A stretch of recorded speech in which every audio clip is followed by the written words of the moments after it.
Senior Sound Bad is the guy who shows up and ruins the podcast and goes that guy.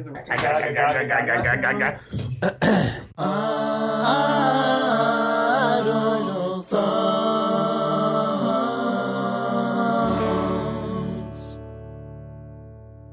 Games, video games, video games, video games, video games, video games, video games, video games, video games, video games, video games, video games, video games, video games, video games, video.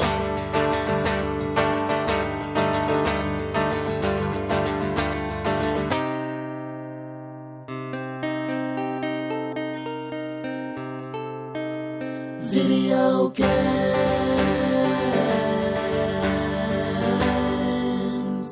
It's June 19th, 2013. This is Idle Thumbs 111. I'm Chris Remo. I'm Jake Rodkin. And I'm Sean Vanneman. We did it!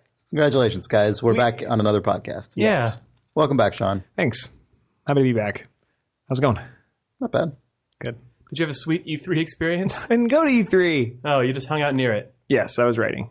Yeah, I went to my sister's house. It was good. I went to E3 to have lunch with my old boss from Disney, which was enlightening. They have a crazy thing they're doing called Disney Infinity. It's like... Oh, yeah, they're MMO. That's their sort of Crazy. Skylanders. It's Skylanders, but insane. It's actually pretty cool. It's nuts. They have an internal studio called Avalanche in Utah. Not Avalanche, the one that makes Just Cause, but those guys are really, really, really good. And yeah, I didn't play it, but it's like you have like a virtual toy box and you can make all this crazy systemic shit happen. Oh, Avalanche, the Disney Avalanche made the Toy Story 3 game, which is actually a really cool game. Which is sort of like laid the groundwork for this thing that's going to be out. Yeah. That thing, it was a super structured game, but then it also had like a playtime mode where you could create worlds and events. That was so weird. I remember that. Yeah, everyone was freaking out about that. I never because played it was but a mechanically sound Toy Story game. Yeah. Anyway, they actually made They actually made another game based on the Chicken Little franchise that is like the crazy superhero that Chicken Little turns into, whose name I can't remember. But it was a Wii-only game, and you ran around like Ratchet and Clank with the Wiimote. I mean, with the nunchuck. But then you shot with the Wiimote, and it controlled incredibly. Like no other game had really done that. It had sold 5,300 copies. Oh my god! Oh no! And this was like a giant failure. Well, at least, but it's really good. It's actually what they're doing. It's actually really good. Yeah. Well, they had been internal at Disney for a while, I think, when that came out. That's probably privileged information I just shared right there. Oh well. That NDA expired. Disney doesn't sue people. I don't think that's true. Oh. I met Peter Molyneux. Yeah. We talked for an hour and a half. Wow. For Game Informer. That's it was cool. Weird. What is he like? I've met him a couple times, but only in like very glancing situations. I had no idea what his candor was gonna be like. He was really nice. He was super gracious. Yeah. Oh, he was really good. It was funny. Like we actually had a rapport. Like it was weird. So you didn't just go deep with pointed questions about like a hard-hitting interview? No, he showed up with questions, though. He wanted to know all about everything. He wanted to know all sorts of stuff about The Walking Dead. It was really weird. That's cool. Yeah. How many verts are in Lee's face? We did actually talk about that. Oh, weird. Yeah. Okay. But he talked about, like, this crazy idea for an alternate, like, the Cube game that he has. Oh, I thought you were going to say for an alternate Walking Dead. No! Have you considered a dog? Funny you should say that. Yeah, it was really... I'm sure it's all going to be in this video, unless they're editing it way down, that Game Informer is putting out. But they're just going to cut your half out of the video. It's just Molyneux just... I've got no idea for a cube. But, like, there's something funny about... When you said cube, my brain already skipped over to the Curiosity game and went straight to his weird, like... 7 years ago GDC demo. You remember that, Jake? Where with the like cubes that you draw and they turn it, the room, and they turn it into chairs and stuff. Yeah, and where you made an Emily Dickinson poem appears on the screen for no reason. Yeah, that was a different thing, though. I know, but that's immediately what I thought of, and I'm like, oh, interesting. He's bringing back that. He's bringing that oh back. wait, no. So what The Walking Dead reminded me of is this game where you draw cubes on the ground in the shape of a 3D pixel art chair. it's then more a chair like The appears. Walking Dead than Curiosity is, except that you point and click on things. Oh, these things were not related, but we're talking about all of our work. We talked about we compared the opening 15 minutes of Walking Dead 101 with the opening 15 minutes of Fables or Fable, excuse me. Yeah. It was really fun. At cool. the end of it, I was like, I think we're friends. You ended up in a talk with Peter Molyneux, Yeah, it famous Vanneman. was weird. It was really weird. Yeah, That's why they call you famous. Because you did that interview with Peter didn't Molyneux. call me that, actually. He just but called me Sean. You called him famous Molyneux. Of course. Of course. It's good to meet you, But famous. he talked about it also, I hope this thing goes up relatively unedited because it's going to be, I don't know, I thought it was really good. Just listening to him, I lulled him into a really wistful lulled him into place something? or something. I don't know. Because he was talking about about how he feels like he's more well known than he should be. And he was talking That's just what he is. He's super unguarded. Just generally. It was He talks about that amazing. stuff all the time. It was really, really, really refreshing. Yeah. And he didn't give me any. He didn't I tried to not answer one of his questions once, and he just pounced on me. Oh, really? He just beat me up. Yeah, What? That's how you got that black eye. it was. He wanted. It We're was. not talking about that. Yeah. I'll never watch this I eye. fell. I'll never watch this eye. Good. A can fell out of the cupboard. It wasn't Molyneux. One of 22 cans fell out of a cupboard. No, what were you dodging that Molyneux made you? He was like, "Where did you come from?" So I was like, "Oh, I was." What? I can't tell him Ireland. No, but I was like, I was like, "Where?" I was like, "Oh, I told him where." I was like, "Oh, then." Hopefully you just laughed nervously and then attempted to change. That's the weirdest evasive weirdo about the most innocuous possible question. So what about that cube? Oh, Peter, let's talk about Godus.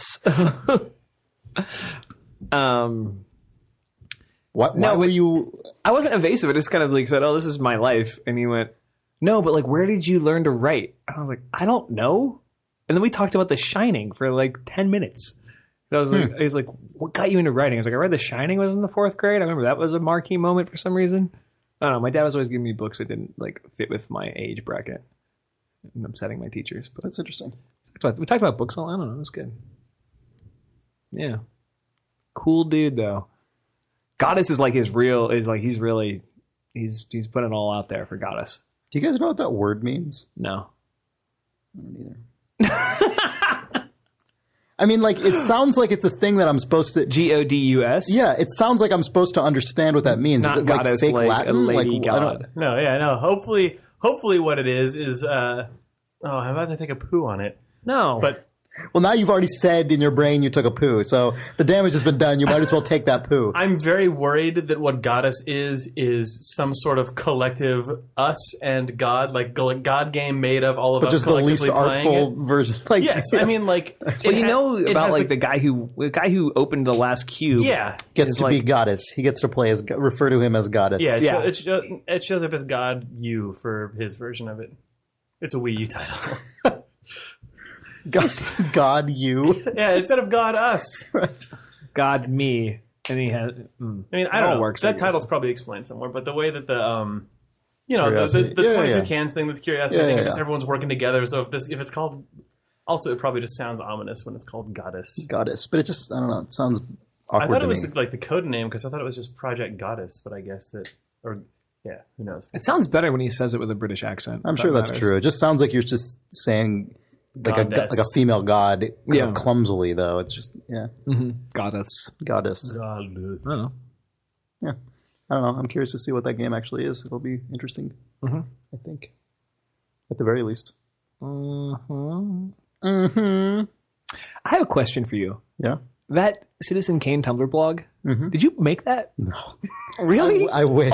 So what's funny is I just thought that was I looked at that and it stunk of Remo. It just had the smell No. of Remo all over it. I wish I I had. thought you had secretly made It's actually astonishing because it's I mean, we make fun of the just completely idiotic Citizen Kane of games trope. And that Tumblr proved it's even more widespread than I even realized. It's totally crazy. And even in the couple days since that blog appeared, there have been more examples that have been found on the internet. You can find a lot of Citizen Kanes. Yeah. Yeah. It is. I think it's Citizen Kane of videogames.tumblr.com. We find it so that people don't listen. Did that show up because was there a Last of Us press release or some sort of piece of press? Yeah, release? No, there was the big like poster official for The Last of Us. like in the middle of it, there's a accolades quote poster, that's like, may in fact be seen as the Citizen Kane of video games. Like, Gaming has its Citizen Kane moment, I think is what it I thought it was really ballsy and actually cool that they put out a poster that just was all the 10 out of 10s. Like, that didn't bother me. Whatever. If you're going to sell your game on critical acclaim, do it. But I think it's safe to say that The Last of Us 2 will be the Citizen Kane 2 of games as well. Yeah. Yeah. It's such a it's crazy to me because how are people not in on the joke yet? I know, that's what's so funny kind of about it. Yeah. It's like I remember reading something. This is one of those little tiny things I read somewhere one time that for some reason stuck in my brain for like years and years and years. And I still think about some, not because it's deeply profound, but just because it was something actually relatively straightforward that I hadn't thought of before. And it was that the New York Times, at least, at the time that I wrote this, and probably like every other publication, they've had to lay off copy editors and stuff. But, at one point, 10, 15 years ago, I remember reading that part of the editing process when you have a piece published in the New York Times is they have periodically certain words and phrases just get retired as cliches and are just, you don't use these anymore, they're dead. Like they are so destroyed in language. They're through overuse and poor usage tattered corpses. that they don't convey anything truly meaningful anymore. And those things, like a good editor will strip those out and will force you to come up with something that actually still has some originality of thought to it. Or we have that at Telltale. Yeah. And I remember when I read this was the first time that it occurred to me as like an actual institutionalized process as opposed to just a thing to look out for individually as a writer. This was when I was younger. And I think about that every time I see stuff like that well, it's safe in to video assume game that writing. Games writing does not have that. Well, right, for sure. And you can tell because, when you talk to other people who in games or other people who read a lot of games writing, like there are certain things that just come up constantly. I wonder if someone was blown away by a game. Right. Visceral. Like there's certain things that are just unstoppable. They just happen. They're used so frequently, but to the point where they don't mean anything anymore so other than just this the thing one is that, the one that like. I know it's such a convoluted specific. It's you're citing one specific film where like I'm blown away. At least like it's garbage, but it's just a phrase. It's like the word awesome. It's it's. This is because this is Citizen Kane. Because it makes all the other mentions of it totally void. Like these are not like mutually exclusive reviews. Right. Like once one of them is the Citizen Kane of games, that's got to be it. We got to call it. Could every game be gaming Citizen Kane? God, the address is the Citizen Kane of videogames.tumblr.com. And just going to it now, in between going to it now and going to it yesterday, there's even more new examples that the person who runs this blog has put up. In fact, a bunch, including Wired, games close in on Citizen Kane. Which is, God, that's hopefully from like Wired Newsline. Oh, God. Games cited, Knights of the Old Republic, The Battle for Middle-earth 2, James Bond 007, Everything or Nothing, True Crime Streets of LA, StarCraft Ghost, Half-Life 2, The Sims 2. Could StarCraft Ghost be gaming Citizen Kane? It Canceled was. and never released? God, Games Radar, Journey. StarCraft It is our Ghost Citizen Kane. was Games Rosebud. Could StarCraft Ghost be Games Man, Rosebud? That was really good. Citizen Kane is gaming's Rosebud?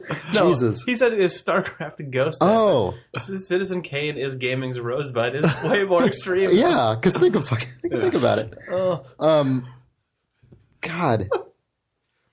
The most insane one was one from IGN that was just incredible. This is an article about Tony Hawk's Pro Skater from 2000. That game is so good. It is. No, it is. That It was is a great, might have been the great, Citizen Kane of my high school experience.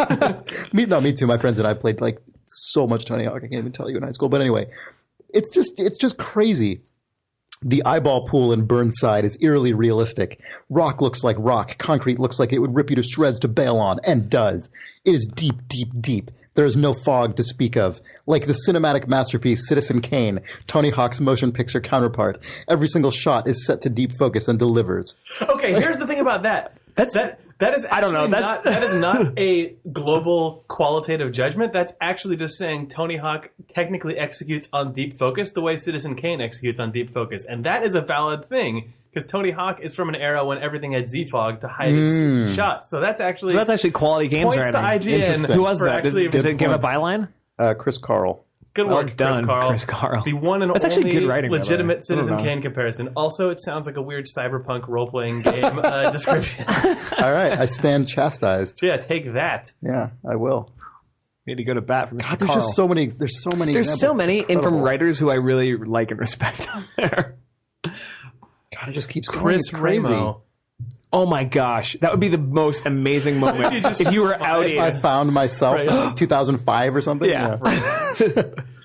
That'd be weird. I'm pretty sure I never did that. But yeah. That whole thing is super goddamn frustrating, though. Oh yeah. It's beyond. It's moved past frustrating to now. It's just comical at this point. Right, It really right. Now is. it is like just you farce. see one more and it's like, I can't believe it. Yeah. Like it's crazy. I mean, the question is: are there going to be are there other Citizen Kane references in our future? Are they laying out there in the? I think the answer is yes. I think we can be quite clear. Yeah. Oh man. I don't know. Could Star Trek Into Darkness be films Citizen Kane? That's basically what it feels like. That exact thing you said is basically what this feels Finally, like every an time. adventure and genre film with strong characters you love to root for. Could it be film Right. Citizen Kane moment? Exactly. That's exactly it. Yes. Yes, it could. But isn't. Oh, it's not. I played the alpha of Planetary Annihilation, which I feel like kind of gets some of that Citizen Kane vibe going on. It was interesting. I don't know anything about that game. Oh, that's the game that's from some of the people who worked on Total Annihilation, but they Yes. did the Kickstarter. Mm-hmm. I was super excited about that game and then missed backing it just because it is an RTS in space on a sphere world. Right? That's Yeah, that. that's oh, what it is. Yeah. Is it cool? Yeah, it's an alpha. You know, it was legit alpha. So it's called Planetary Annihilation Alpha, just to make sure it sounds like space more. It's called. Sadly, not. That would be good. Oh. It says alpha permanently on the screen though inside the game. No, But that's less enticing. yeah, I know. But it's cool. It actually kind of. It was interesting because it reminded me of the fact that I haven't really played real-time strategy games at an alpha state before. Like I've played. Well, you and Nick went and saw the StarCraft previews at BlizzCon. and Yeah, stuff, but those Blizzard are, doesn't show anything unless it's actually unless it's pretty alpha, much but actually a game. real game. Yeah, I mean that's what was so crazy about seeing Diablo 3 is that there were bugs and stuff, but it's like that game was a game that you could ship, Okay. but it was still years before it came out. That's what was crazy about Blizzard. But this is a legit alpha, and I just haven't I've played shooters and puzzle games and adventure games and platformers and all kinds of things at all stages of development, and I've never played a strategy one. And it's interesting because I felt like it actually made it harder for me to I felt like it was harder in this game for me to see forward to the actual play experience of the full thing Do you think than that's, it would be in other genres, because at least for me personally, not having as much experience. you don't with, think that's the thing dev- that's innate to whatever to the Yeah, you're good. to the RTS genre? Well, the as a reason thing? I'm saying the just thing 'cause that I butted up against, and I don't know if this is, I'm sure there are lots of people who are playing it who don't have this problem, but for me, it's just so much of an RTS is about the interface and the what? Nothing. I'm talking to myself. Hi. So much of an RTS is about interface, UI and logistics and managing things and keeping things under control.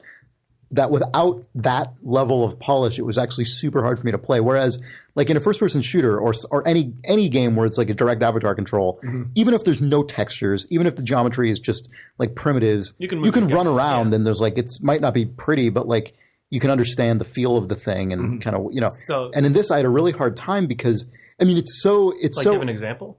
yeah, I have a few. So for one thing, there's no collision detection as far as I can tell. At least, well, That's very early then. There is collision detection on pathfinding units, but the pathfinding itself is super rough. So like if you're across a chasm and you tell guys to cross the chasm, like they'll just kind of walk into it and they don't go anywhere.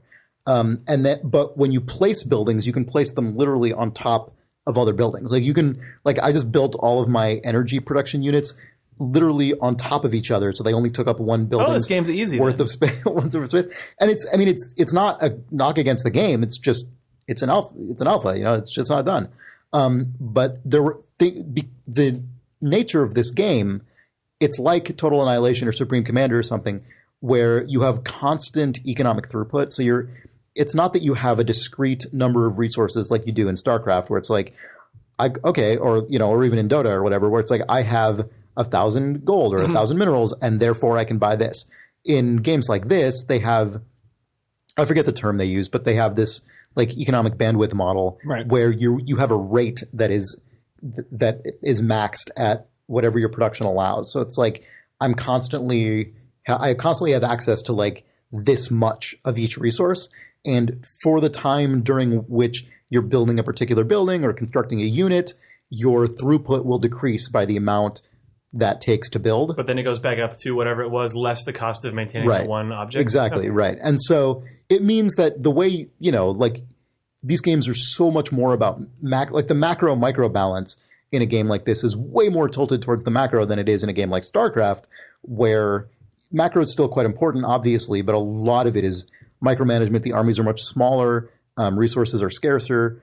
Sorry, I've forgotten this, but I haven't played Total Annihilation since like I played it once. Yeah. The number of units in your thing is just huge in this game? Yeah, they're huge. It's enormous. Yeah, that was kind of one of the things. I mean, it's like they can keep getting bigger with modern hardware, right? Like part of this game is just increasing the scale to ridiculous degrees.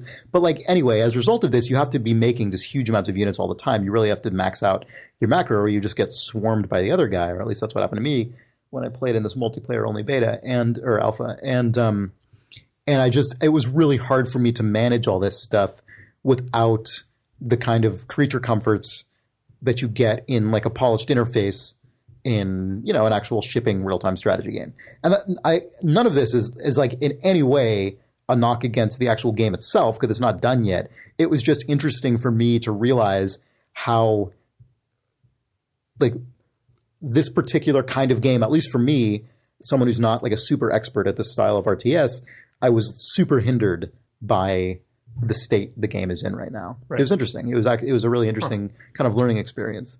But the game's also just super impressive in a lot of ways. Like you zoom out, like you're on a planet, but you zoom out and then you see the planet and you keep zooming out, and then you're in like a galactic view and there's a moon orbiting the planet, and you can just zoom in on that, and it just goes into ground level. Are there different theaters of combat going on? Like, is there? I think there are in the game, like at some point in the game, not in the amount that I played it. But. So in the multiplayer alpha, you're just okay. I didn't know if there was like someone would then launch a goddamn covert ship up to the moon and would start wrecking shop, and you'd have to go to the moon. Yeah, I mean maybe that's a thing. I don't know. I didn't encounter it, but that's probably just because I'm not very good at it. Seemed like a cool thing though.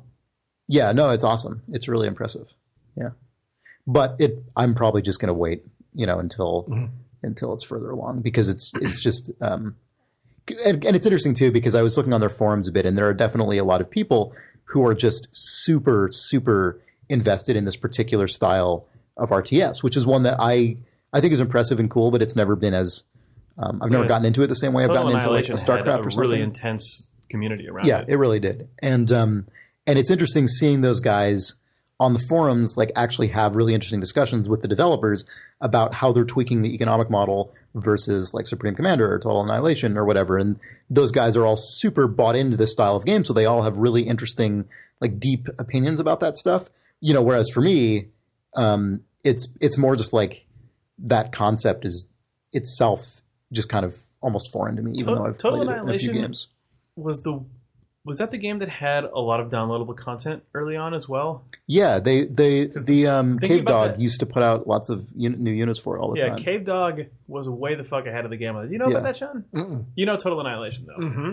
They, like, in dial-up days of the internet, they had, like, new unit of the month or some crazy really frequent thing like that where they had an online community that was really, really strong, and they did stuff that people really didn't start doing until the last couple of years, where their game was expandable enough that your Total Annihilation experience actually, like, it's very close to.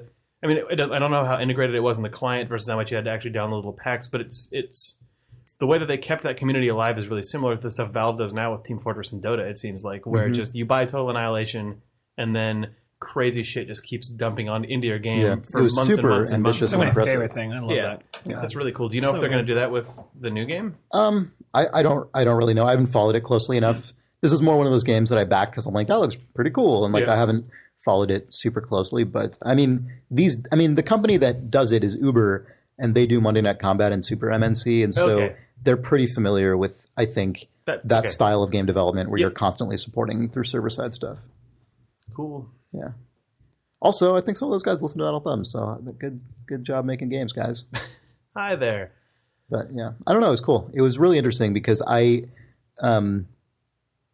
was just it felt like an experience that was very unusual to see put out there in the public. Like, so it's weird. They're facing this weird thing right now where that game is $90 to buy it right now because that's how much it was in the Kickstarter to get alpha access. And so, this is the thing that if you do a Kickstarter, you deal with this. It's like, how do we price this stuff once the Kickstarter is no longer running in a way that doesn't upset the people who, paid at this kind of particularly high level during the thing. And so they're doing this tiered thing where once they get to the beta phase, it'll drop to what the Kickstarter cost for the beta tier. Then once it gets to release, it'll drop to that. And so it's really interesting because, and it makes sense. I can understand why they did it, but I can also, it's weird, right? Because I already bought into the Kickstarter. So for me, it felt like just a free thing that just showed up in my Steam. I was able to activate it. And whereas people who are actually, and it's like number 3 or 4 on Steam right now for $90. So there's people who are buying this for $90 right now. And they're getting a game that for most people is going to feel pretty unfinished. I mean, I'm kind of accustomed to experiencing that in games, but it still was sort of surprising to me just because in this particular genre, I hadn't experienced that to that degree.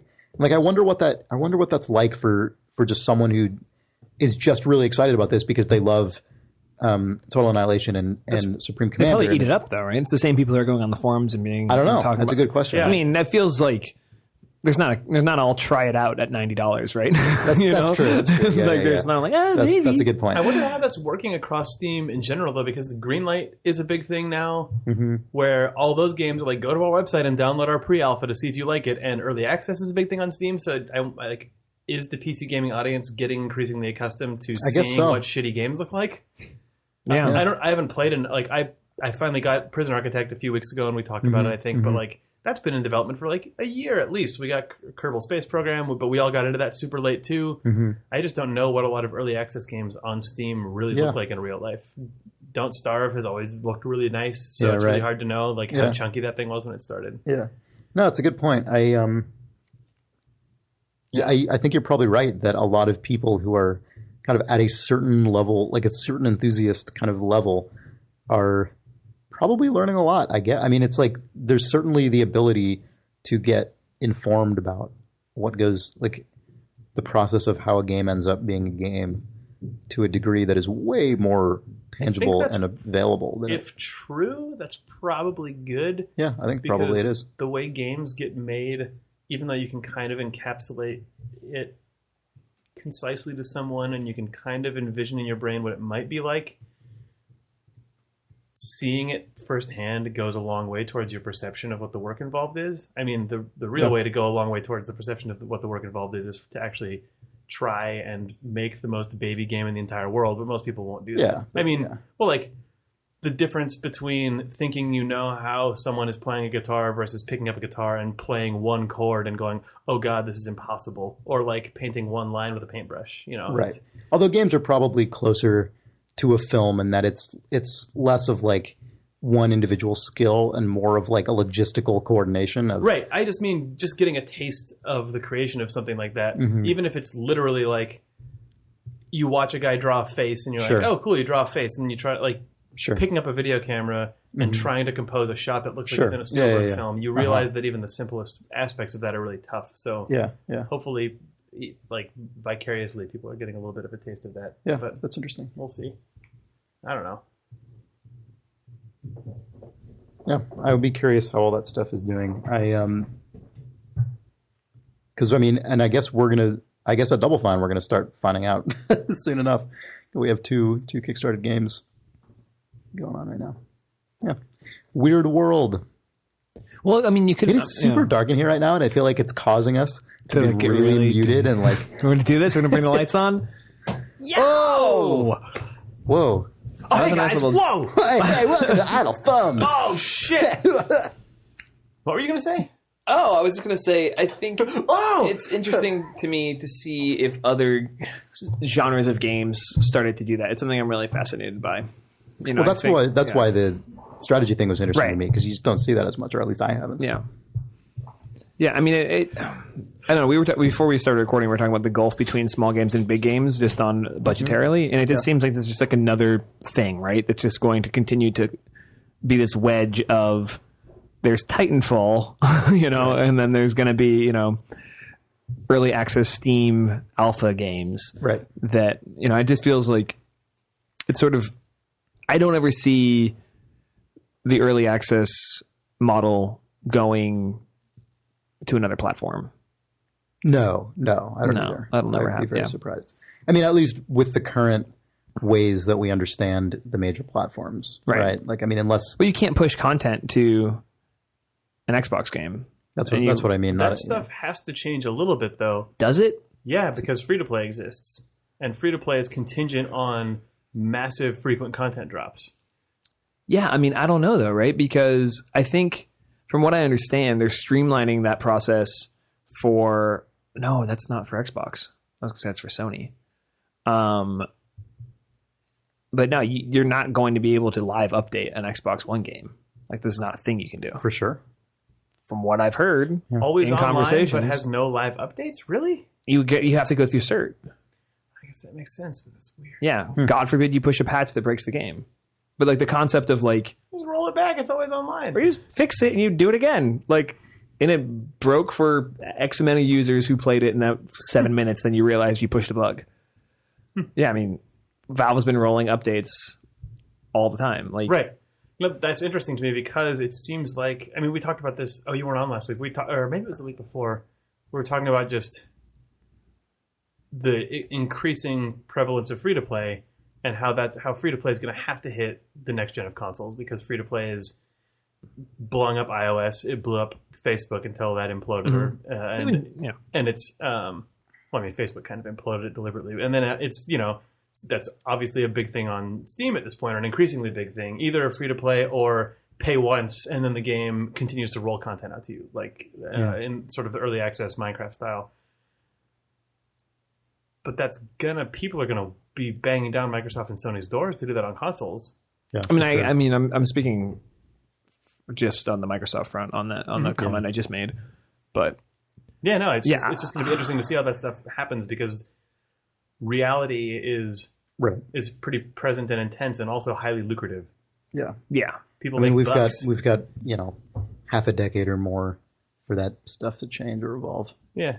We were talking about that last week a little bit too, but the thing that I'm super curious about is not what these consoles look like on day one, but what the hell they turn into. right. By Well, the even time the they're- 360 evolved into something Yeah, completely the different than when it 360, the shipped. 360 Exactly, from right. day one to now is a weird thing. Yeah. PS3 is pretty similar, but even it, like when the PS3 first launched, it didn't have the in-game menu that you could pop open and cross-browse between assets yeah, and stuff. they And, like, added that, the yeah. way that- XMB. yeah, The in-game crossbar. and the way that the store and PSN got integrated together and stuff. Like a lot of just both those systems evolved a fair amount from day one to now. So it's going to be weird to see what the hell. I really want to see somebody just land the store shopping experience. I want that so badly. I just want to be able to go browse around and look at games, see what some smart people have said about them. Maybe who are my friends, maybe who aren't. be able to see what the game looks like and expect. I want to go shopping. I wonder if that's gonna, because I know You can't feel like I can go shopping on like this Sony store. Sony's all about streaming on the PS4. I wonder if that's going to be integrated into the storefront as well. Like if you're like, I new whatever fucking Street Fighter game, whatever, and then if you can just click and I wonder if they're going to integrate streaming into that so you can get the on live style thing. Oh, you just grab it for a minute, or just watch it. Of just like there are 300,000 people playing Street Fighter right now, and you're just like, show me a guy, or like if there's leaderboard access, show me like what the best guy who's playing right now looks like, or something, so you get to see what that game looks like in active play. That's if you have interesting. streaming at a low level, why not just put it in your store? Mm-hmm. That's awesome. Let me listen to this team chat to see if I can buy this game. Oh no, I should not buy this game. Yeah. I mean, it's gross ideologically, but I kind of would like if the store was a little less cordoned off on the new systems from. I guess the 360 by today, the store is not very cordoned off. It's basically inside the same UI as the launcher. Yeah. But with Sony, it definitely feels like you're going to a website on the PS3. Oh man, it looks really nice. It's got some parallax scrolling on it. You starting to love it. look You better. love parallax. It didn't look good for a long time. No, it looked like a bad. It's made a step in the right direction, but no, it's all pretty now. It's got the Sony store actually looks really expensive to maintain. It's got a ton of crazy one-off art. Like anything featured on it, someone's gone through and like cut the main character out of the key art and like put little particle effects floating around them and stuff. Obligatory movie poster like ash sparks and stuff. It's pretty cool. PS3, yeah. God, when you were saying, Sean, the thing about like, I just want to log on to the store, see what people said about this. Maybe my friends thought about it. Like, I just started thinking about like lifestyle video some like marketing guy. Yeah. And I remember there was a tweet today from Rob Fermier, who was one of the co-founders of Irrational Games, and he's at Robot Entertainment now. They did Orcs Must Die, and he tweeted a few hours ago, "Can we declare a ban on this marketing trope? I'm having trouble in this multiplayer game. Let me message a friend so they can join me to help out." It's just like you see that so often in videos about like new features for your console, or like new console or whatever. Has anyone ever done that in the history of the fucking world? And then I was thinking about the only equivalent I ever have about that in my life is like you messaging me on Steam to play Dota, but that's not like, I'm having trouble in this multiplayer game. It's like, get the fuck in here. I gotta stomp some fucking idiots. And then like, I'm just gonna be yelled at for like 45 minutes. And I'm thinking of like that, like the equivalent. Well, that's when you're like, then in Dota and you're like, I need a friend. I gotta find a friend to help me out. Nick, I'm playing Dota. Tell me it's gonna be okay. Yeah, but then the marketing video for that is the fraps of that, but it's you like after the fact going, I'm playing a multiplayer game and I need a friend to help me out, and then the text comes up overlay. It's like, please somebody, knob. You see that, like, and as soon as you type "please help somebody," it immediately gets scrolled off the screen by just 400 like, knobwood PC fag. Shut up, you suck. Like just the worst. Ha ha. Hey guys. Ha ha ha. Nice one. Yeah. And then you just get infracted out of the game, basically. Yep. Games. I'm taking my shoes and socks off. Oh. No, these ones aren't smelly. Don't worry.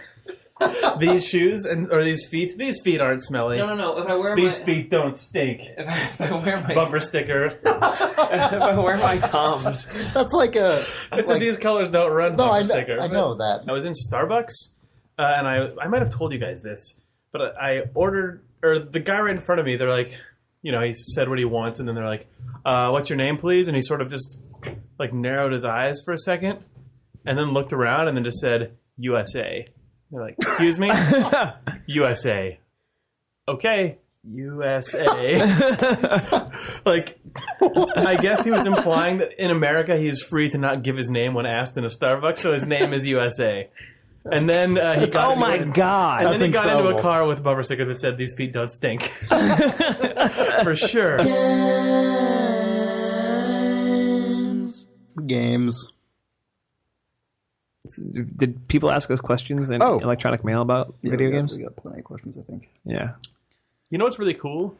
There's two awesome games out right now that we are Yeah. are You trickling attempted into to our buy systems. The Last of Us. I did. So No, we we spent half a day trying to get a I copy looked of this The Last of weekend Us. too. I didn't find it anywhere. And You know, then you could have just downloaded it. I didn't want to download 25 gigs of game. So Had you started on Saturday? here's the reality of life. I don't buy retail games for consoles ever. Like my Xbox and PSN or PS3 are just like small scale downloading machines, streamer, video robots, and Blu-ray players. The last retail game I bought for console might have been Little Big Planet 2. And No, you bought Halo 4. I bought Halo 4. We never played that. We played it for like a night. Oh, we're fools. That was actually enjoyable. That was really fun. But I realized now that I am the guy who sits on this podcast all the time and talks about how everything's fine. But that's like the engineer at a tech company who's like, everything's cool in the cloud. Got your fast internet, always on. Cloud is great. I don't know why anyone would have a problem with it. And then I'm like, fuck me, I can't even get a copy of the best-selling, like, biggest hit of the year that came out 3 days ago by going to every Best Buy, Target, Toys R Us, and GameStop in the, like, Bay Area. Are you kidding me? I didn't go to all of them because the internet does exist, and you can use it to look up stock around the place. But like, you virtually checked out in the words of someone from 1994. You virtually checked out every major retailer in the Bay Area. The virtual aisles are completely clear of the game. yep. It is not in your you grocery can use your freezer. telephone to check stock at the nearest electronic superstore. Yeah, we sat basically all lunch God, and found no copies of I'm Last going of to try Us. looking up the newest video game release from a major publisher. Looks like they got a hit on their hands. But God, I tried to do a Google search the other day for like a trend search on video games have grown up, and I couldn't find the site where you actually see like the graph of usage. oh, Google Trends. I couldn't find it for some reason. But I should have done a Google Trend search on Google Trends to see when people were using it more frequently. Then maybe I could have traced the location of that God. website. Yeah, I really actually want to play The Last of Us. Obviously, you have to want to play that game because everyone in the fucking world is blowing up about it. But also, I'm just super curious about it. I liked Uncharted 2 up until the third act when Blue Suit guys showed up and stuff. But That was really fun. You and I like hot seated that game. yeah, we hot seated all of Uncharted 2, and that was really We'll do that with Last of Us. I've decided it. okay. And then State of Decay has been out for a week and a half now, and Gainer is losing his mind over that game. Yeah, we talked about that a little last week, right? Yeah. Yes, Nick played it. played I it, watched Chuck. him Oh, play he it. did? for Yeah. the- Oh, cool. I've been meaning to play that. That was like apparently one of the best-selling Xbox Live games. Also, most I saw expensive. today. Oh yeah. Oh right, because they made it for like 4 years. Yeah, it's really expensive. But Quality title. hopefully we're not chumps and we'll talk about this stuff next week because we got to. But I failed to get a goddamn copy of it, and it was completely mind blowing to me that that's the case. Yeah. No, it's crazy. I could have downloaded it online, but the prospect of downloading the full like Blu-ray disc worth of content onto my PlayStation over the internet on my not the best home internet made me really sad. Yeah. I mean, that's gonna be a thing. Get fucking ready, I guess. Yeah, I should just be preparing myself for this grim future that I'm in where Yeah. if I want to play the best-selling $60 video game, I have to wait a few hours or a few days. That's what you're in now. Why didn't I pre-order it at GameStop? Ugh! I could have got the strategy guide. Could have got a year free Game Informer. Could have gotten that satisfaction guarantee. Could have traded it in because it's not on an Xbox A One. part of me died today when we had to walk into that GameStop and like, hi, do you have a copy of The Well, Last the of worst Us? is the classic. No, man, didn't pre-order, huh? He didn't say that. No, but he was just dripping of it. It's the worst because you walk in and they've got the fake shelf of like 300. This box is empty. The Last of Us is up there. And I'm Yeah. like, I that's was not like, real. look, there's Juno right there. That's Give it not to even us. Juno. It is. Juno's in the Juno? other one. Beyond Two Souls. Yeah, Ellen Page. Ellie in The Last of Us is an Ellen Page lookalike who is litigiously distant from Ellen Page, but then Ellen Page herself is mocapped and face capped and whatever into the new Quantic Dreams. Quantic game. Dreams Yeah, game. Beyond Two Souls, yeah. Beyond Two Souls, Quantic Souls. It's very confusing. Yeah. So there's a lot of fake and or mostly fake Ellen Page around. Virtual page. Yep. Well, God, that was a weird, like, that was a dad moment. Virtual page. Well, Time for mail from the readers. So Dustin Brown writes, Oh, hi, Dustin. immersion versus playability. High thumbs, but fuck Nick.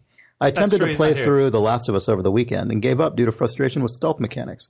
After playing recent stealth games like Mark of the Ninja and Dishonored, the stealth in The Last of Us feels kind of archaic. The game fully commits to cinematic presentation, but doesn't leave you the tools you expect a stealth-heavy game to have. It's basic stealth hallmarks like vision cones, for example. It does have an audio cue in your visual to enemies, but I didn't find that useful, as I was usually spotted right away. Compared to games like Mark of the Ninja, which has visual cues and UI elements to let you know where you can be to avoid detection, this game feels like its lava's production values are stuck several years in the past in terms of stealth design. Or feel like it is stuck several years in the past in terms of stealth design. My question is this. Do you think the actual playability of a game should take a hit to deliver a more cinematic or immersive experience? I'm sure you guys can find a way to tie this into a Far Cry 2 discussion. Dustin Brown. P.S. Bird noise, big bag, horse bag. I want to point out that we have been very good about not referencing Far Cry 2. I know. We've been pretty good. That being said, we all just kind of know now, right? We live in an era where if you put a stealth section in your game, you're kind of signing up for a certain I don't know if there was a light gem, level. though. That's true. Seriously, if she had a light gem on her backpack, it would have been great. I think this just goes back to the same light gem conversation that we had to a I certain don't degree. think so. I totally disagree. Because this is about cinematic presentation I think you should. If you're compromising gameplay for cinematic presentation, you have to be very careful. I just think a stealth section is probably not the best fit for a game of this style, which is a cinematic presentation sort of. But it's all free movement, wandering around. Yeah, but the camera's really, really smart and frames everything to look like a movie all the time. If that's the case, then they probably should just have a little dot that comes up in the bottom corner that says visible or not. But I mean, we kind of had this conversation today, right? We were arguing about a thing in a video game that you and I are working on, and the problem is fundamental to the design, right? The same thing we were talking about this morning.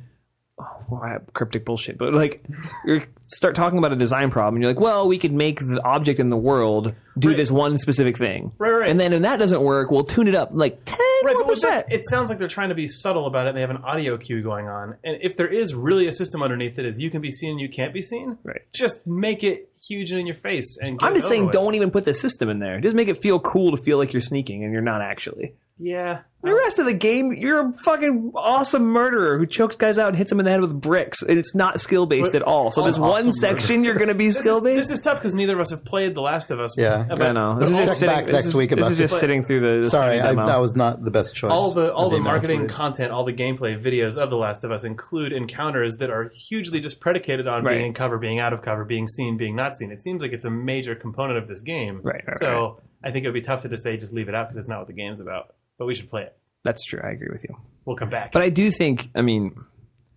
the soul of your game is going to be found in these decisions. So Right. it's not just like make the stealth better. Well, you're Like, saying- I don't think that's ever the solution. You're saying if you're going to end up having to half-ass it because of another big, huge goal of what your game is about, you should probably just leave it out. Yes. I think that's fair most of the time. But also, none of us have played this game yet, so we can't really speak as to which we feel is the case in We this game. did speak about it. No, well, I just mean with any semblance of authority or fucking weight. I saw a gameplay video on Game Trailers 2 months ago that I watched once. At PAX 2012, sat in a dark room and watched another person play it. It looked really cool and I fluid. know everything about this fucking game. 8.5. Citizen Kane of games. Next question. Citizen Kane got an 8.5 It did. for graphics. Got a 2 for replayability because it had a twist ending. Once Yeah. you've Once seen you You know it, what Rosebud is? It's like, what's the point? whatever. Yeah, rent it. All right, Lars Brown says, Cyan. Hey guys, had to write after you guys talked about Uru. I was one of the residential engineers. That's missed online. Yeah. So there was a whole bunch of words that were just like, "Ugh." It made you Italian Spider-Man. you mean? Yeah. I'd come into the Bevins/neighborhoods and introduce the game to new players and kick people who were complaining about Tomb Raider not working on Game Tap. My avatar had a construction hat. I was an important man. I got to be there. This guy's the best.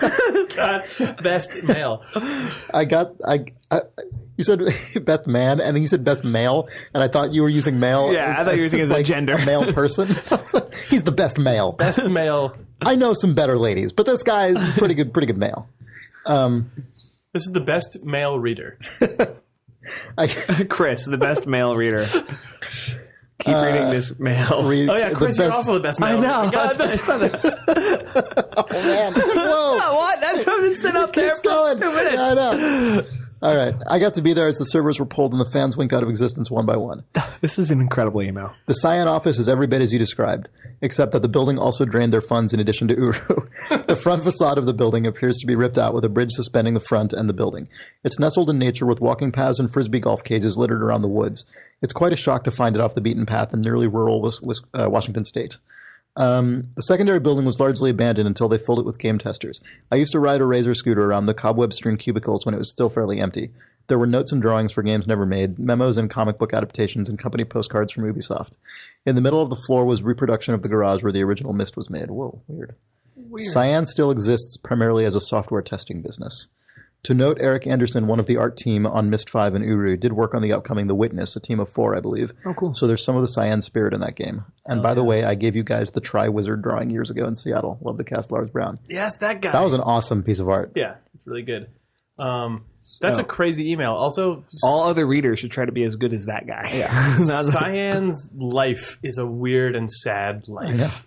Of Myst making them all the money, Riven making them a lot more of the money, and then it sounds like their office and Myst Online making all of their money go away. Yeah, it's a bummer. A weird hubristic move is to build an entire exact replica of your original garage office inside of your woodland resort office with frisbee golf courses. You're asking for you're not asking for much, but you're definitely cruising for something. Oh yeah. That rhymes with cruising. Yeah. All right. You really enjoyed that, Sean. Yeah, I got you somehow. Okay. Jude Jackson writes, "Dear Dums." This guy. Oh man. Recently I listened to I hope the whole email is going to be like that. But no. just completely inscrutable. Recently I listened. Recently I listened to a discussion with David Sterlin about game design, and he made the comment that a multiplayer competitive game isn't really worthwhile unless it can support a professional competitive scene. I knew that was going to immediately trigger something. However, Jude Jackson claims, brash pomposity aside, his point was legitimate. Even if a game is fun, it simply won't hold up if it can be easily solved or its imbalances are quickly apparent. The same can be said of films and novels. The point has been recapitulated for ages, but to summarize, good movies are fun to watch once, but a really great film will hold up every time. I have some novels I've reread at different times in my life, and every time I find a new passage that totally resonates with me. I bring this up partially because replayability factor is a grading point you guys have made fun of, but in a movie review, you'll want to watch it again and again is a pretty high praise, and Reggie Fils-Aimé claims that Nintendo games are sold back less because they're simply good enough to be worth playing again. What do you think is the relationship between a game's replayability and its quality? Sean, you've stated that you don't think players should need to play The Walking Dead more than once.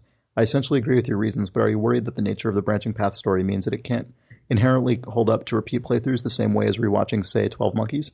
Is that simply a feature of the medium you'll have to embrace, or are there ways you've considered making replays more authentic to the original experience? Finally, and most frankly, do you think the fact that your games aren't designed to be replayed gives you room to cut certain corners? Sorry for the long email. By the way, I'm pretty sure I'm your most read reader. That is true. See your last half dozen shows. Thanks for that honor. Graciously, Jude. There's a lot there. Yeah, it was. I actually pretty strongly disagree with... I think it's an interesting email, and the guy's obviously completely welcome to his opinion, but I disagree with most of it. I mean, I guess if not else to say anything, I will clarify, I suppose. Question. I actually Next don't... mail. I think people might... When people describe a film as you'll want to watch it again and again, I think that's totally fine if someone intends that as unqualified praise, and for some people it might well be, but I don't think that's synonymous with quality. I mean, I think there are, like, okay, so here's an example. If you follow me on Twitter, you're sick to death of hearing about this, but oh well.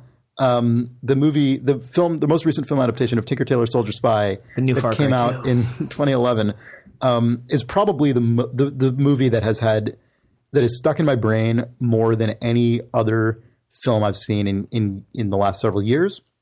And I've watched it probably half a dozen times or more, 4 of which times I saw it in the theater. And I don't think, and I've been thinking about why, and I do think that is an extremely well-made film. I think that by whatever, by many measures, I would describe that as a good film or possibly a great film. But I think the reasons it has been so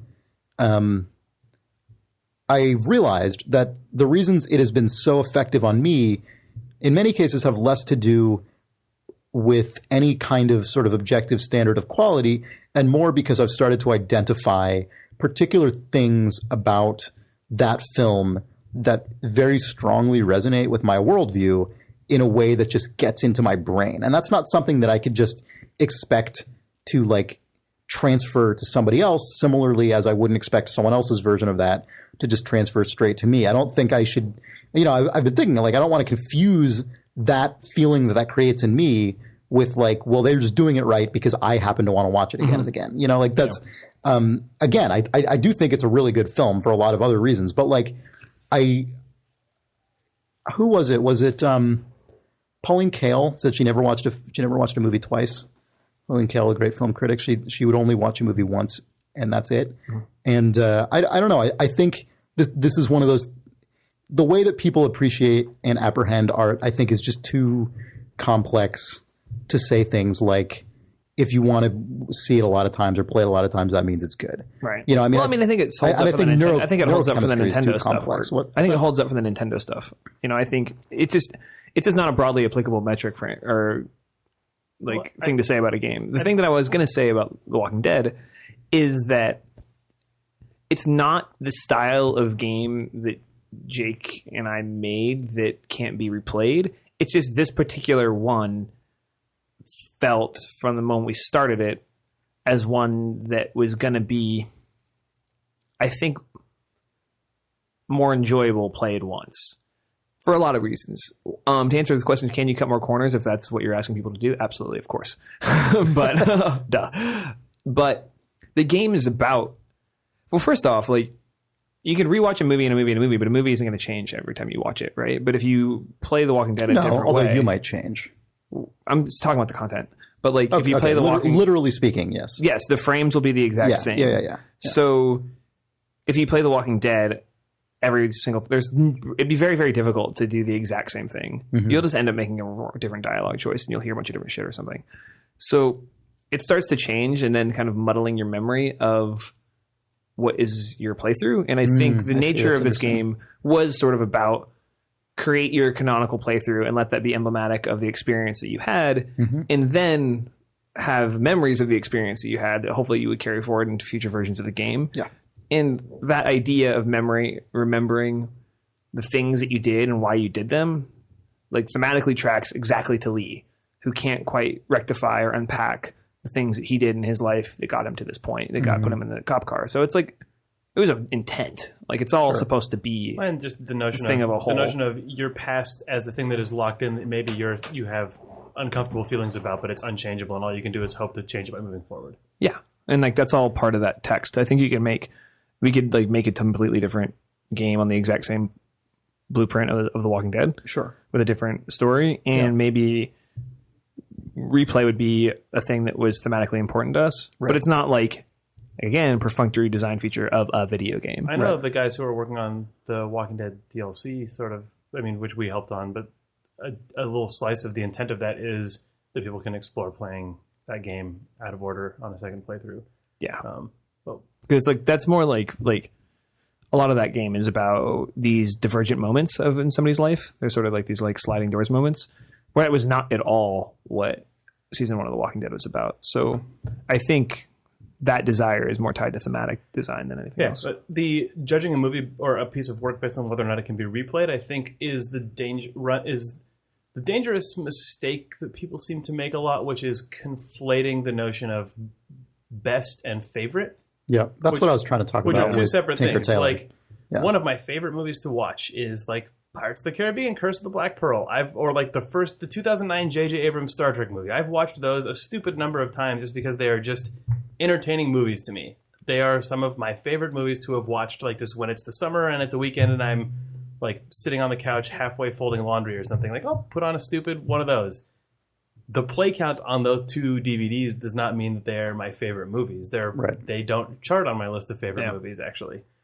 That's kind of what I was going to talk about. Or rather, they chart on a list of my favorite movies, but not on movies that I would rate as things that I personally think are like great. Yeah, or they are probably the best. didn't like inform your life in any kind of super Citizen meaningful Kane way. on my list. But the thing is, what's great is that you find value in them as movies that offer you that experience. Yeah. and like that can reach a level of enjoyment that is the same as having watched a movie once. Yeah. You know what I mean? And I think that's okay. Like, I think to get to the like Reggie Fils-Aimé comment, it's great that like, you know what? I would probably never, ever, ever get rid of my copy of Mario Kart for the DS because, same. You know what I mean? But that's the nature of that product. That is something inherent to and that goes all the way down to its design, you know, and that's fine. But like, I don't think that just because I trade in like, or I get rid of or like delete local content of a like Infinite, you know, like I'm not gonna, you know, I played that game and I did it the one time and I got what I needed out of it. I don't know. It's like, it doesn't. They're not Apple. It's not an apples to apples comparison. There are films. Well, and it's like that was the thing when I talked about Metro 2033 and my experience with that game and sort of just dying like halfway through that game and quitting. That had a way, way bigger impact on me than a lot of games that I've, you know, for better or worse, played for many dozens of hours. You know, like that specific experience I had with Metro 2033 was far more like remains more palpable to my like sense of like to my game memories, like my, you know, just the stuff that rattles around in my head. It has carved out a space that is much bigger relative to its play count than a lot of other games. And like, it would be a shame to say like, well, I only played it for like 5 hours. I don't know, whatever. Right. Like the thing that I was just about to say when you started talking about that, it's not entirely related, but it reminded, or what we were talking about a minute ago reminded me.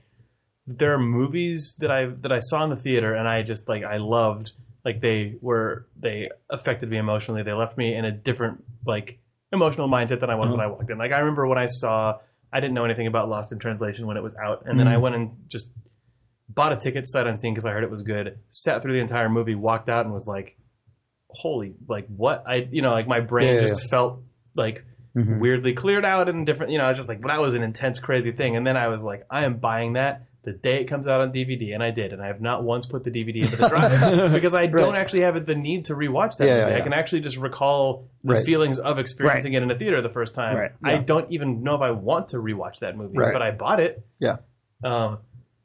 This guy was also talking about what this means in terms of multiplayer games, which I think is a separate subject. I think it's a separate subject, although I disagree with that one as well. I disagree as well. Pikmin 2. Yeah, Pikmin 2 is what I was going to say. That's our response. There's no way that game could support a competitive scene, but I mean, so what? You know what I mean? Like, that doesn't, I don't know.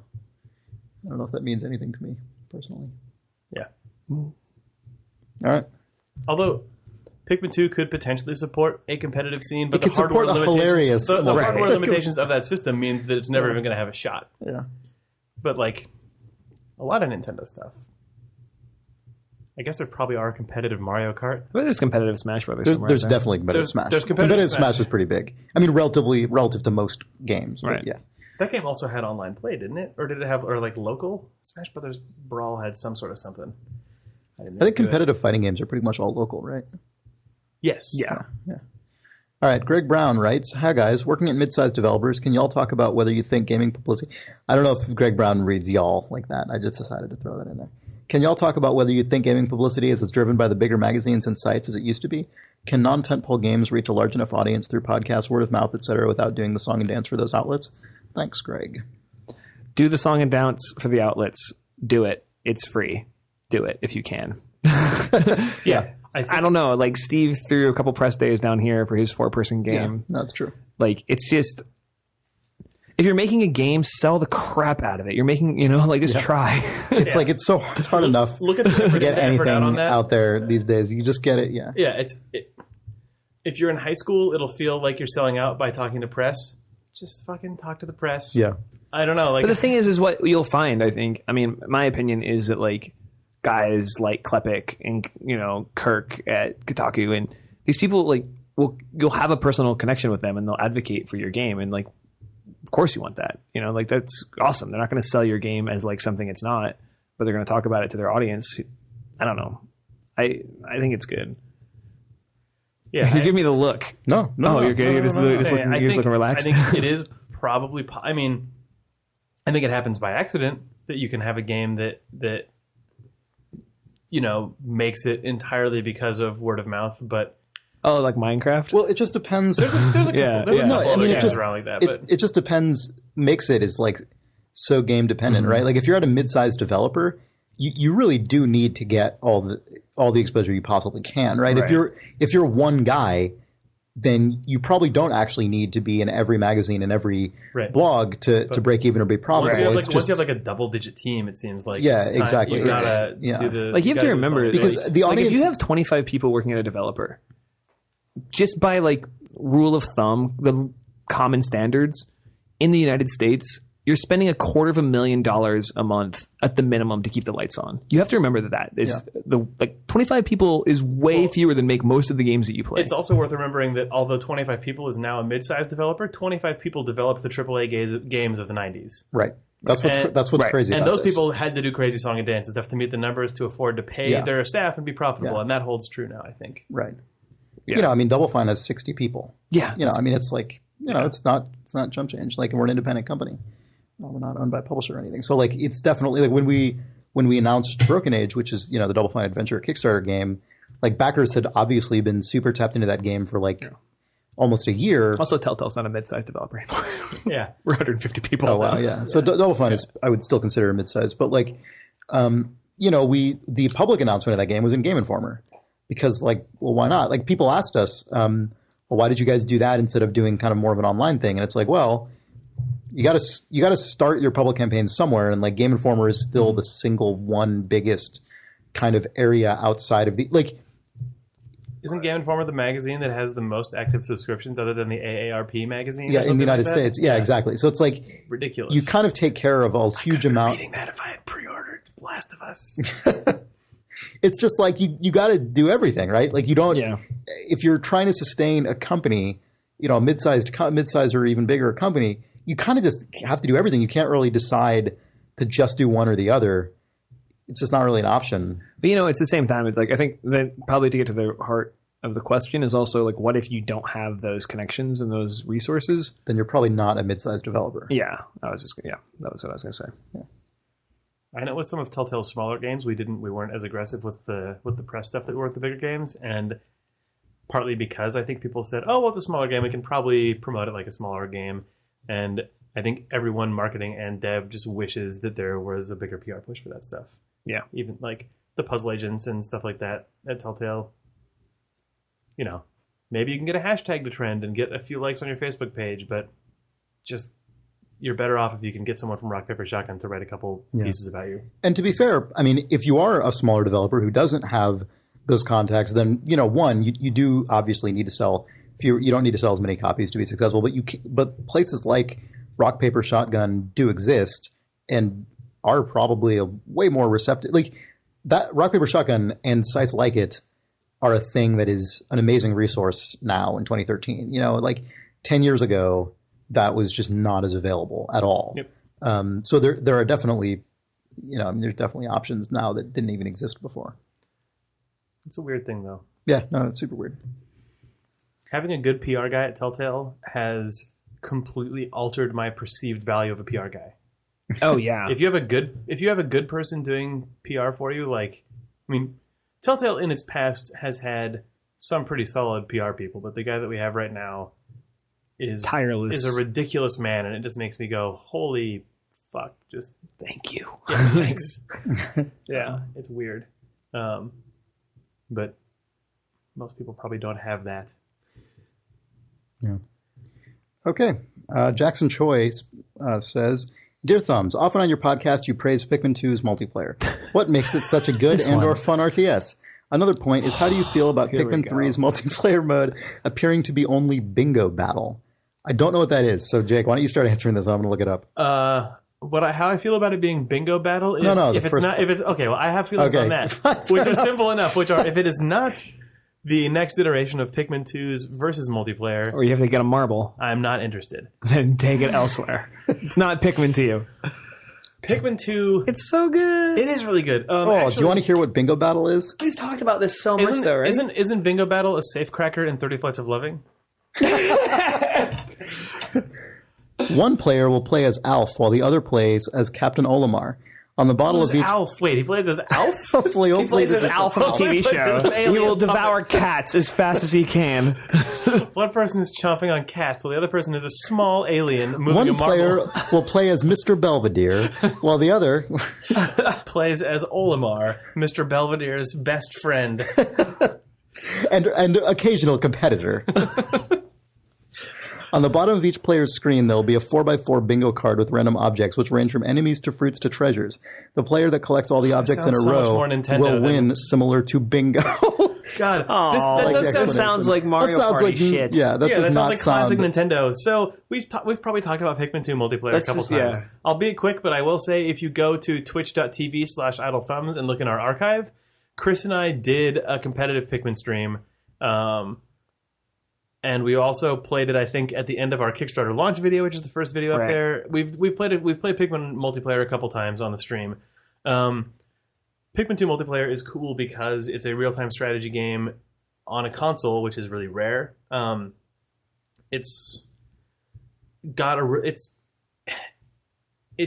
I always end up describing it as imagine if.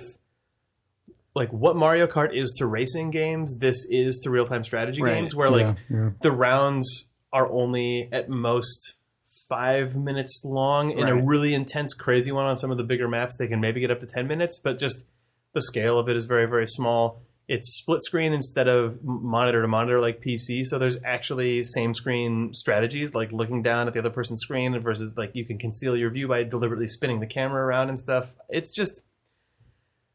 It's a very, very, very simple set of mechanics that But there's so much going on. But, There's yeah. like it's basically captured the flag with multiple win conditions. Like Yeah, the multiple win enemies- conditions is huge. enemies on the board, they can attack both of you, and then Mario Kart style power up drops. roulette drops. So Yeah. it's sort of everything, and Yeah. it's a little overwhelming when you first start playing, Yeah. especially if you're playing It's- against somebody good. It's a symmetrical map, and there's a red base and a blue base on each side, which have the little Pikmin spaceships. They're not always symmetrical. Or the starting locations aren't anyway. You're right. It's a slightly weird map. Some because in some like variants of some Oh, you maps, mean like can Dota? just start in like different weird I places. think that it aren't- actually is the same map. It just rotates 90, 180 degrees. And But stuff. but there are some maps where you This is where we're In quibbling one- over this. you're there's right. sometimes Okay. Well, yes. well, you know when you literally start next door to the other guy. Yeah, but I think that the map, whatever. Oh, you think that's still symmetrical? Okay. Yes, I you're think probably that it might you're actually probably be. right. You're probably right. But anyway, each base has a marble in it. The red base is a red marble. The blue base is a blue marble. And your objective is to send a bunch of Pikmin over and carry the marble back to your base the same way you do in single-player Pikmin, except that there's like 7 yellow marbles out in the world, and if you bring back 4 of those, you also win. So, yeah, that multiple win objective thing is what creates the most intense, like... It's so cool to play a multiplayer console game that has the sort of heads-down strategizing of a real-time strategy game, but still has the insane, crazy upsets within a relatively quick period of time that you get from simpler, like Mario Kart, where someone pulls ahead at the last second. Pikmin has that sort of feeling where multiple people can be watching the screen, but it's when you see someone's about to bring the red marble into the blue base, and then on the other guy's screen, they just deliberately frame the most triumphant shot of 3 guys marching yellow marbles, and they just go boop, boop, boop, and the game is over, and just and like... the thing I like it about Ugh. that more than Mario Kart, even though Mario Kart is obviously super fun. They're going to say obviously superior.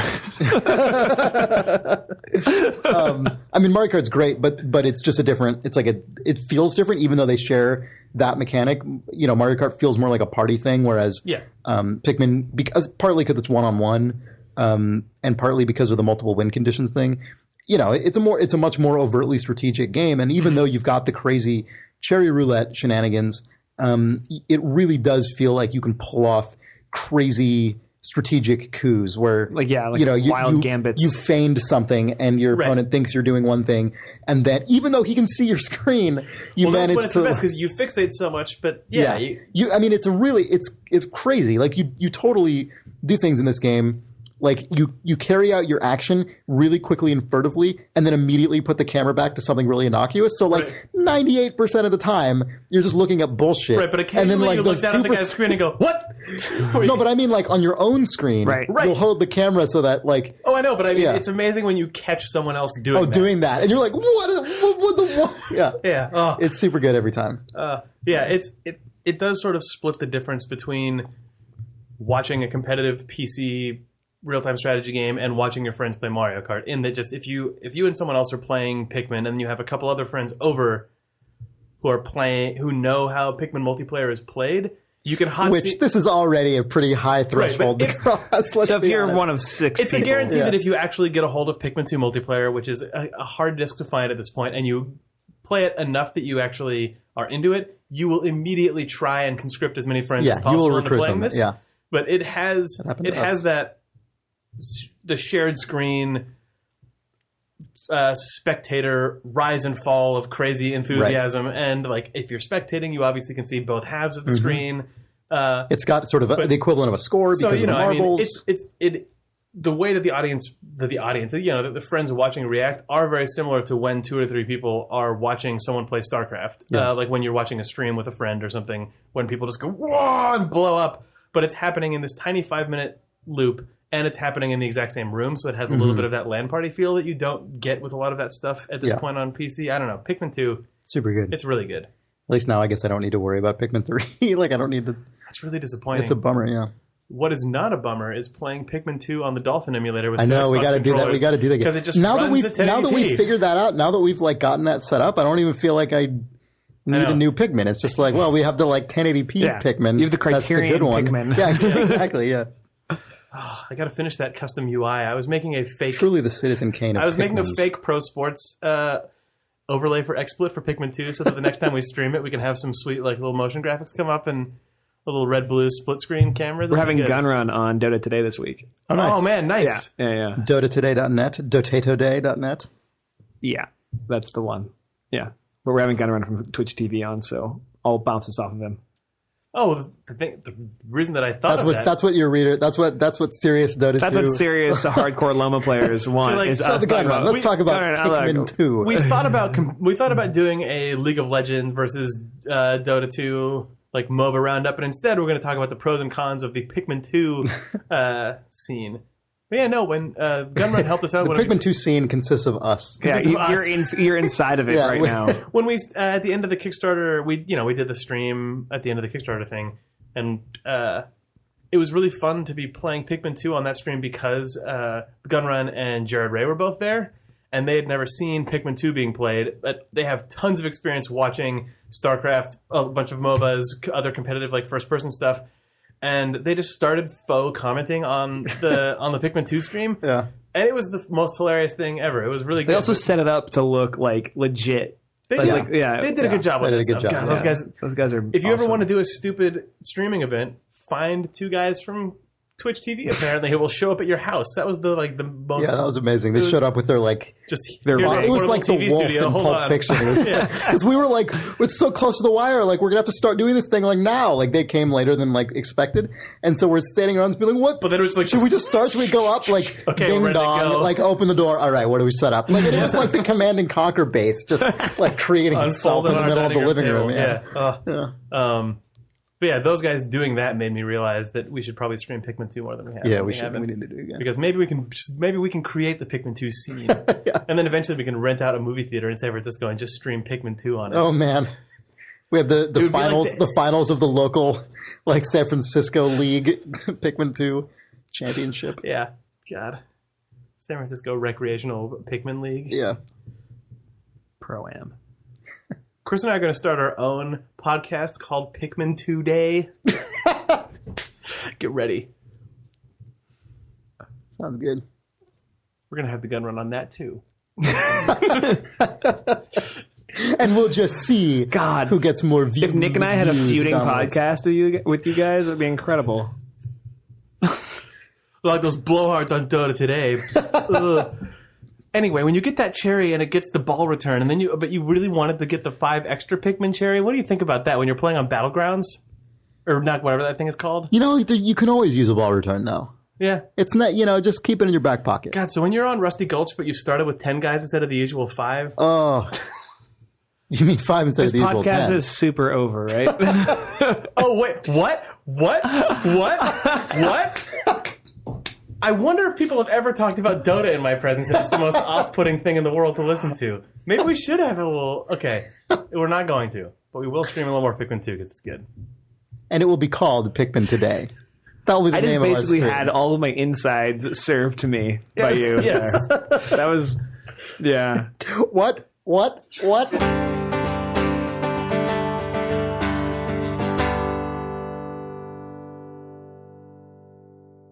Knob. No, I don't give a shit about how frequently he gets his haircut. Knob. knob,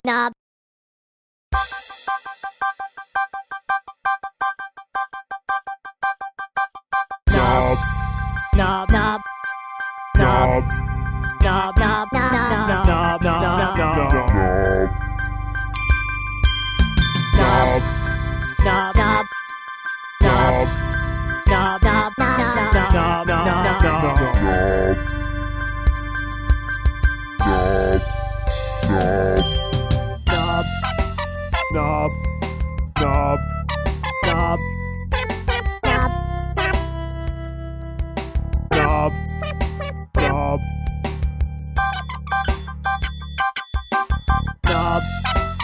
knob, knob, knob,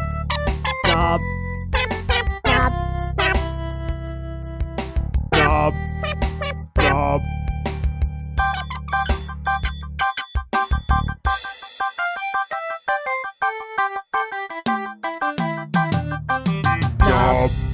knob, knob.